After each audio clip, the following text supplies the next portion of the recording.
Hello friends, welcome to സഹൂസ് vlog. നമ്മൾ കഴിഞ്ഞ തവണ ഒരു വീഡിയോ ഇട്ടിട്ടുണ്ടായിരുന്നേ. അപ്പോൾ കുരുമുളകിന്റെ വിളവെടുപ്പ് നിങ്ങളെ ഒന്ന് കാണിക്കാമെന്ന് പറഞ്ഞിട്ടുണ്ടായിരുന്നു. അപ്പോൾ ഇന്ന് വിളവെടുപ്പായിരുന്നു. ഇപ്പോൾ ടൈം ആയല്ലോ വിളവെടുക്കുന്നതിന്റെ. അപ്പോൾ നമ്മൾ വിളവെടുത്തു. അത്യാവശ്യം കുഴപ്പമില്ലാതെ കിട്ടിയിട്ടുണ്ട് കുരുമുളക്. ഇത് നമ്മുടെ എന്താണ് ബ്രീഡൊന്നുമല്ല, സാധാരണ നമ്മുടെ നാടൻ കുരുമുളക് കായ്ച്ചിട്ടുള്ളതാണ്.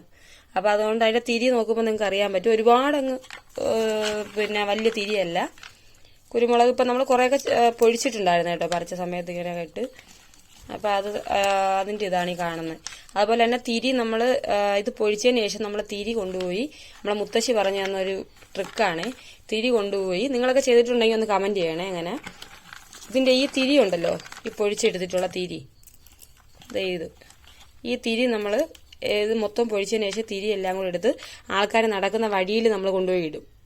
അപ്പൊ അവർ ചവിട്ടി പോകുമ്പോഴത്തേക്ക് അടുത്ത തവണ നിറയെ കുരുമുളക് ഉണ്ടാകുമെന്നാണ് നമ്മുടെ മുത്തശ്ശിമാരൊക്കെ പറഞ്ഞു തന്നിട്ടുള്ളത്. പക്ഷെ അത് ഒരു പരിധി വരെയൊക്കെ ശരിയാണ്. നമുക്ക് അങ്ങനെ ചെയ്യുന്നതുകൊണ്ടായിരിക്കാം നമുക്ക് അത്യാവശ്യം നല്ല വിളവ് കിട്ടിയിട്ടുണ്ട്. ഇപ്രാവശ്യവും അത്യാവശ്യം കുഴപ്പമില്ലാതെ കിട്ടിയിട്ടുണ്ട്.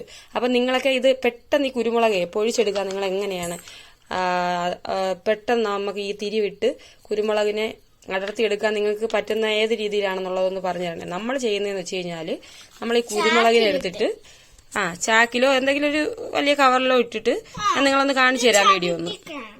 അതെ, ഇതുപോലൊരു ചാക്ക് എടുത്തിട്ടുണ്ട്. അപ്പൊ ഈ ചാക്കിലേക്ക് നമ്മൾ കുരുമുളക് ഒരു 1/4 ഭാഗത്തോളം ഇതിനകത്ത് ഇട്ട് കൊടുക്കുക. ഇട്ട് കൊടുത്തതിന് ശേഷം നിങ്ങൾക്ക് അറിയാലോ, നമ്മുടെ ഒരുപാട് ഇതുള്ള തിരികളല്ല, അത്യാവശ്യം നമ്മുടെ നാടൻ കുരുമുളകായതുകൊണ്ട് തന്നെ വലിയ വലിപ്പമൊന്നും ഇല്ലാത്തതാട്ടോ.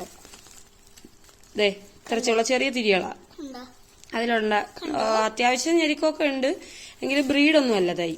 അപ്പൊ ഇതില് നമ്മൾ ഇതുപോലെ ചാക്കിലിട്ടതിന് ശേഷം ഇതിനെ നമ്മളിങ്ങനെ ഊത്ത് ഇട്ടിട്ട് ചുരുട്ടി പിടിച്ചതിന് ശേഷം നമ്മൾ എന്ത് ചെയ്യുമെന്ന് അറിയോ, ഇതിനെ കാലുകൊണ്ട് നന്നായിട്ട് ഇങ്ങനെ, നമ്മുടെ ശാസ്ത്രക്കുട്ടിയാണ് ഇവിടെ ഇന്ന് ചെയ്യുന്നത് കേട്ടോ. അവർക്ക് ഭയങ്കര ഇഷ്ടമാണ് ഇങ്ങനെയുള്ള കാര്യങ്ങളൊക്കെ, ചവിട്ടി മതിക്കാനൊക്കെ ഭയങ്കര ഇഷ്ടമാണ്. അപ്പൊ ഇതുപോലെ കാലിട്ട് ചവിട്ടി ഇങ്ങനെ നല്ല തിരുമി എടുക്കുക. തിരുമി എടുക്കുമ്പോഴത്തേക്ക് പെട്ടെന്ന് നമുക്ക് അത് തിരിന്ന് വിട്ട് കിട്ടും മുളക്. അപ്പൊ നമ്മൾ അങ്ങനെ ചെയ്ത് നമുക്ക് എങ്ങനെ തിരിന്ന് വിട്ട് കിട്ടിയിട്ടുണ്ടോ എന്ന് നോക്കാം. ജസ്റ്റ് നമ്മൾ കൈകൊണ്ട് പൊഴിക്കാൻ നിൽക്കുവാണെങ്കിൽ കുറെ ടൈം എടുക്കും. കുറച്ചൊക്കെ ഏതാണ്ടേ കുറച്ചൊക്കെ നമുക്ക് കണ്ടല്ലോ, ഇതേ കണക്ക് തിരി പെട്ടെന്ന് വിട്ട് കിട്ടും. അപ്പൊ ഇത് കണക്ക് പൊഴിഞ്ഞു കിട്ടും. അപ്പൊ നിങ്ങൾ എങ്ങനെയാണ് ചെയ്യുന്നതെന്നുള്ളത് എല്ലാവരും ഒന്ന് കമന്റ് ചെയ്യുക. അതുപോലെ തന്നെ വീഡിയോ ഇഷ്ടപ്പെടുവാണെങ്കിൽ ലൈക്ക് ചെയ്യുക, ഷെയർ ചെയ്യുക, അതുപോലെ തന്നെ സബ്സ്ക്രൈബ് ചെയ്യുക. Thank you for watching. Bye bye.